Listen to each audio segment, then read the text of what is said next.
Chapter 45.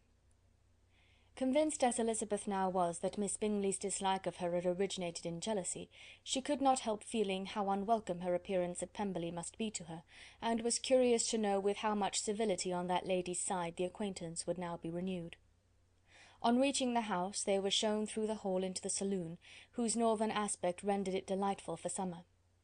Its windows opening to the ground admitted a most refreshing view of the high woody hills behind the house, and of the beautiful oaks and Spanish chestnuts which were scattered over the intermediate lawn. In this house they were received by Miss Darcy, who was sitting there with Mrs. Hurst and Miss Bingley, and the lady with whom she lived in London. Georgiana's reception of them was very civil, but attended with all the embarrassment which, though proceeding from shyness and the fear of doing wrong, would easily give to those who felt themselves inferior the belief of her being proud and reserved. Mrs. Gardiner and her niece, however, did her justice, and pitied her. By Mrs. Hurst and Miss Bingley they were noticed only by a curtsy, and on their being seated, a pause, awkward as such pauses must always be, succeeded for a few moments. It was first broken by Mrs. Annesley, a genteel, agreeable-looking woman, whose endeavour to introduce some kind of discourse proved her to be more truly well-bred than either of the others, and between her and Mrs. Gardiner, with occasional help from Elizabeth, the conversation was carried on. Miss Darcy looked as if she wished for courage enough to join in it, and sometimes did venture a short sentence when there was least danger of its being heard. Elizabeth soon saw that she was herself closely watched by Miss Bingley, and that she could not speak a word, especially to Miss Darcy, without calling her attention. This observation would not have prevented her from trying to talk to the latter, had they not been seated at an inconvenient distance, but she was not sorry to be spared the necessity of saying much. Her own thoughts were employing her. She expected every moment that some of the gentlemen would enter the room. She wished, she feared, that the master of the house might be amongst them, and whether she wished or feared it most, she could scarcely determine. After sitting in this manner a quarter of an hour without hearing Miss Bingley's voice, Elizabeth was roused by receiving from her a cold inquiry after the health of her family. She answered with equal indifference and brevity, and the others said no more. The next variation which their visit afforded was produced by the entrance of servants with cold meat, cake, and a variety of all the finest fruits in season, but this did not take place till after many a significant look and smile from Mrs. Annesley to Miss Darcy had been given, to remind her of her post. There was now employment for the whole party, for though they could not all talk, they could all eat, and the beautiful pyramids of grapes, nectarines, and peaches soon collected them around the table. While thus engaged, Elizabeth had a fair opportunity of deciding whether she most feared or wished for the appearance of Mr. Darcy, by the feelings which prevailed on his entering the room, and then, though but a moment before she had believed her wishes to predominate, she began to regret that he came. He had been some time with Mr. Gardiner, who, with 2 or 3 other gentlemen from the house, was engaged by the river, and had left him only on learning that the ladies of the family intended a visit to Georgiana that morning. No sooner did he appear than Elizabeth wisely resolved to be perfectly easy and unembarrassed, a resolution the more necessary to be made, but perhaps not the more easily kept, because she saw that the suspicions of the whole party were awakened against them, and that there was scarcely an eye which did not watch his behaviour when he first came into the room.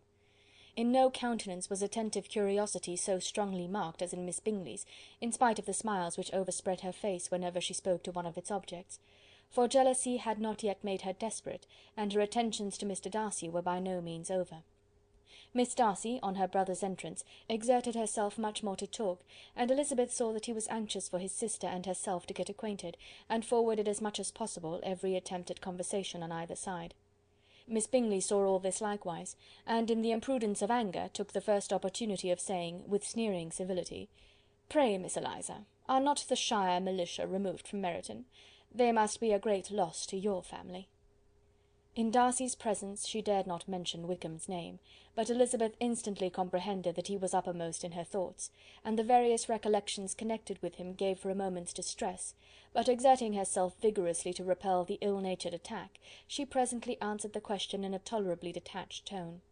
While she spoke, an involuntary glance showed her Darcy, with a heightened complexion, earnestly looking at her, and his sister, overcome with confusion, and unable to lift up her eyes. Had Miss Bingley known what pain she was then giving her beloved friend, she undoubtedly would have refrained from the hint, but she had merely intended to discompose Elizabeth by bringing forward the idea of a man to whom she believed her partial, to make her betray a sensibility which might injure her in Darcy's opinion, and perhaps to remind the latter of all the follies and absurdities by which some part of her family were connected with that corps. Not a syllable had ever reached her of Miss Darcy's meditated elopement.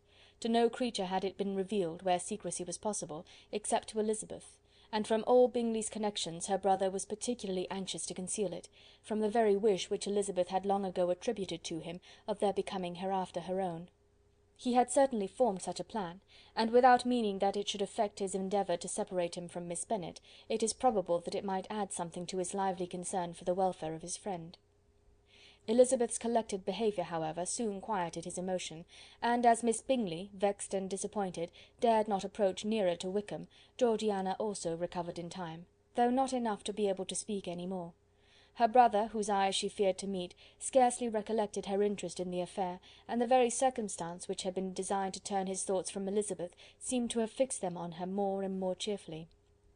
Their visit did not continue long after the question and answer above mentioned, and while Mr. Darcy was attending them to their carriage, Miss Bingley was venting her feelings and criticisms on Elizabeth's person, behaviour, and dress.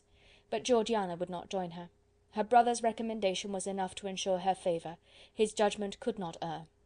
And he had spoken in such terms of Elizabeth as to leave Georgiana without the power of finding her otherwise than lovely and amiable. When Darcy returned to the saloon, Miss Bingley could not help repeating to him some part of what she had been saying to his sister. "How very ill Miss Eliza Bennet looks this morning, Mr. Darcy," she cried. "I never in my life saw any one so much altered as she is since the winter. She is grown so brown and coarse. Louisa and I were agreeing that we should not have known her again." However little Mr. Darcy might have liked such an address, he contented himself with coolly replying that he perceived no other alteration than her being rather tanned, no miraculous consequence of travelling in the summer. "For my own part," she rejoined, "I must confess that I never could see any beauty in her. Her face is too thin, her complexion has no brilliancy, and her features are not at all handsome. Her nose wants character, there is nothing marked in its lines. Her teeth are tolerable, but not out of the common way, and as for her eyes, which have sometimes been called so fine, I could never see anything extraordinary in them. They have a sharp, shrewish look, which I do not like at all, and in her air altogether there is a self-sufficiency without fashion, which is intolerable." Persuaded as Miss Bingley was that Darcy admired Elizabeth, this was not the best method of recommending herself, but angry people are not always wise, and in seeing him at last look somewhat nettled, she had all the success she expected. He was resolutely silent, however, and from a determination of making him speak, she continued.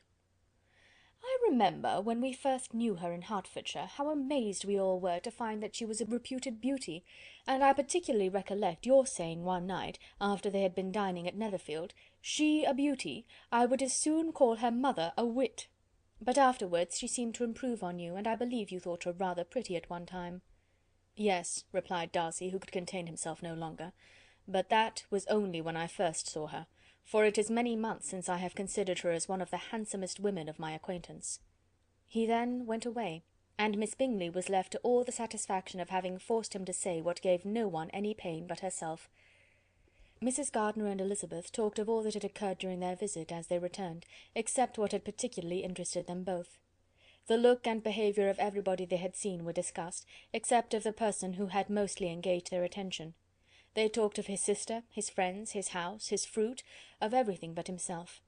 Yet Elizabeth was longing to know what Mrs. Gardiner thought of him, and Mrs. Gardiner would have been highly gratified by her niece's beginning the subject. Chapter 45.